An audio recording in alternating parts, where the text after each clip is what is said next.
methods of providing credit. Now, we all discussed that if there is any tax which is paid in the source state, right, the state of residence should give a credit for those taxes. But how would the procedure actually work? So there are two methods which are applicable, which is the exemption method, and then there is a credit method, right? So let's first discuss about the exemption method.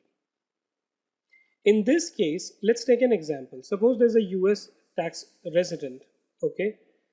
He has an income of $100 in India, okay?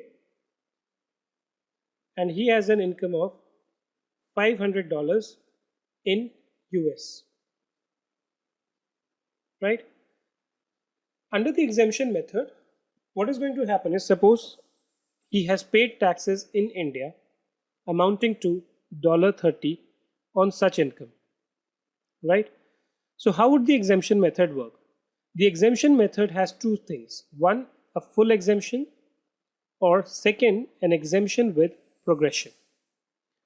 What happens is, in case of full exemption, taxable income of source state is not considered at all in the state of residence.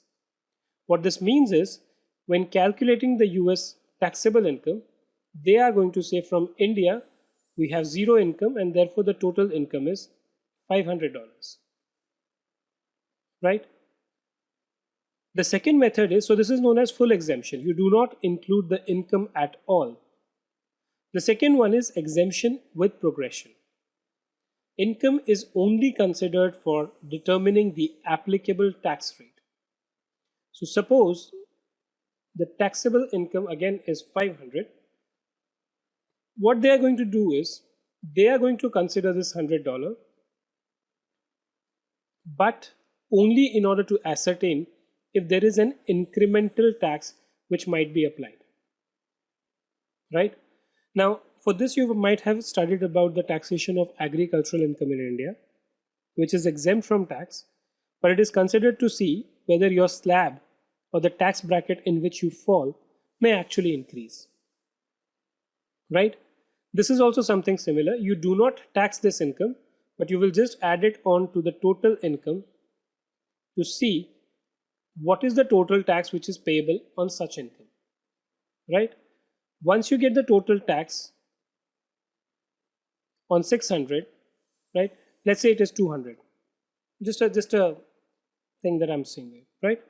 Then you calculate what would be the tax on this 100 and reduce the tax on this income from the total tax which is due. So let's say if this tax were 30, right? 170 is what you pay. Now, what I mean by that is, let's say for example, if on 600 you were paying a tax of 200, the rate was 33%. Average rate was 33%. But if the tax on this income of 100 was 30, here the tax rate is 30%. When you give exemption with progression, what is done is, effectively there are chances that this tax rate which US may recover may stand to increase only in cases where the taxpayer has different brackets of taxation. In case of credit method, the state of residence provides credit for taxes paid in source state, right? So continuing with this very example, in this case the taxes which were paid in India were $30, right? Now let's say for example on this $500, tax rate in the US were 40%, right? Out of this 500, there is no credit which is available, but if you include the $100 which you have earned from India, the tax on that will be $40, right? Against this $40 of taxes which are to be paid, a credit will be given for $30 for the taxes paid in India, and therefore the cash taxes to be paid in the US is going to be only $10, right? This credit is generally restricted to the amount of tax which is payable in the state of residence.